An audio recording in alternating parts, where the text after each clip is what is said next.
Bonjour mes chers amis, voilà, donc nous sommes le 4 Tishri ce matin et on va continuer à profiter de cette période à Aseret Yemei Teshuvah. On a expliqué l'importance de cette semaine qui nous sépare de Kippour et avec au plein milieu ce Shabbat Shuvah dont on parlera le moment venu.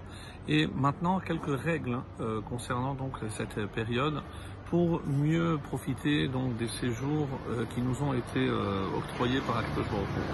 Alors, qu'est-ce que dit la halakha pendant ces 10 jours? Donc, on doit s'épancher devant le Kadosh Baruch Hu, devant le Créateur, en tefila et en tachanunim, en supplication. C'est pour ça qu'on augmente certains passages dans la tefila.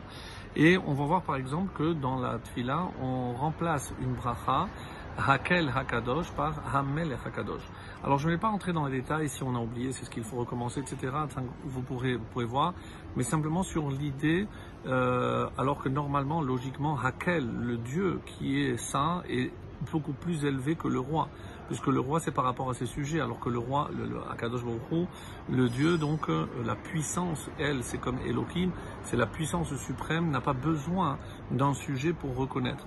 Mais malgré tout, ces 10 jours de Teshuvah, donc on va remplacer à tel point c'est important que si on s'est trompé et on n'a pas pu se rattraper sur le coup, il faudra tout recommencer. Donc c'est dire si c'est important.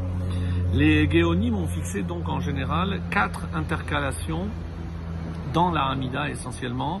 Pendant ces Aseret Yemei Teshuvah, on dira dans la première bénédiction Zochrenu lechayim, souviens-toi de nous pour la vie.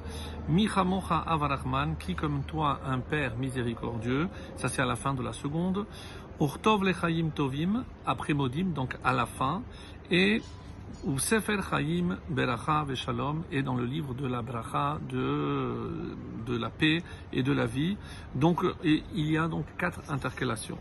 Et on pourrait se poser la question, oui, mais on a expliqué que le Shabbat, il n'y a pas de souhait, il n'y a pas de demande. Est-ce que Shabbat, on doit intercaler? Et il est d'usage donc de maintenir Zocheren ou Lechaim, même à Shabbat Shuvah. Et bien qu'en général, on a dit, on n'exprime pas de souhait le Shabbat, mais on dit que ça s'appelle pas exprimer une demande. Donc il sera permis, et c'est dans Yechavé Darat, le Rav Ovadia Yosef qui explique plus en détail pour quelle raison ça ne s'appelle pas une demande.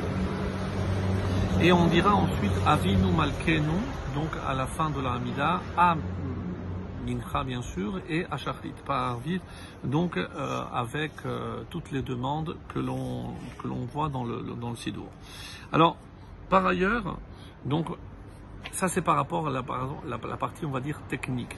Mais il y a également, donc, au niveau du travail spirituel, qu'est-ce qu'il faut faire? Pendant ces 10 jours, dit la halakha, chacun se doit de faire un examen de conscience et on doit prendre sur soi d'améliorer sa conduite. Chacun sait où est-ce qu'il peut améliorer et c'est extrêmement important. Rappelez-vous ce qu'on avait expliqué à Rosh Hashanah, on a pris des décisions, des engagements et donc on verra ce début d'accomplissement par rapport à l'engagement durant ces jours-ci. Donc il faut à tout prix essayer de ne moins s'énerver, de parler mieux, de faire attention à sa parole, etc. Donc dans des domaines où tout le monde a un effort à fournir.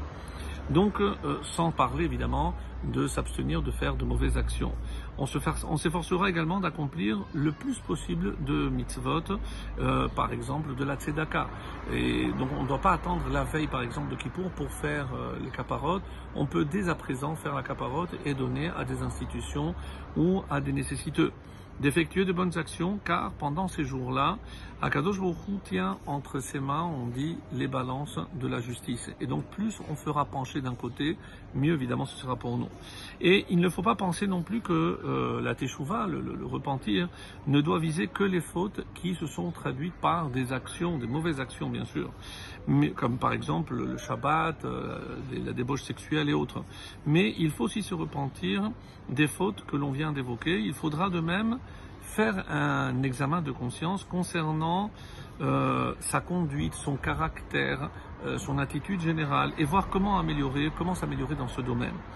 On s'efforcera donc pendant ces jours-ci d'éviter la colère, la haine, la jalousie, la légèreté. On s'interdira aussi la recherche de kavod, de la gloire. Et on se retiendra de trop courir derrière l'argent. Donc je ne dis pas qu'il est interdit de travailler, mais évidemment, avec, on va dire, mesure.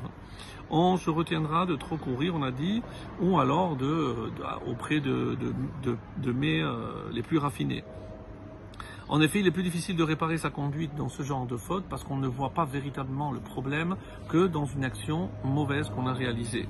Et je termine avec cette notion, bien que la teshuva, le repentir, doit se traduire essentiellement par la cessation, par l'arrêt de la mauvaise conduite, il faut en plus prendre sur soi de réparer la faute qu'on a effectuée, et ce, afin d'obtenir le pardon pour les péchés commis. Les 7 jours qui séparent donc Rosh Hashanah de Kippour, dit la halakha, correspondent aux 7 jours de la semaine, et j'ai la possibilité, comme on l'a rappelé hier, chaque jour de réparer tout le mal que j'ai fait pendant chaque jour. Donc imaginez les efforts que je vais fournir pendant ces jours, et une halakha que vous connaissez, même si en temps normal, on ne fait pas attention au pain que l'on mange, évidemment de boulanger, mais là on va dire qu'on s'efforce pendant ces 10 jours de veiller à consommer du pain cuit par des juifs. Et une explication très intéressante dit, c'est-à-dire quoi cuit par des juifs? C'est-à-dire que tout doit être, on va dire, puisé dans les sources de la Torah, parce que dès la racine, tout ce que je vais manger par la suite, si ça provient de notre Torah, ça ne peut être que positif. C'est ce que je nous souhaite. Excellente journée à tous.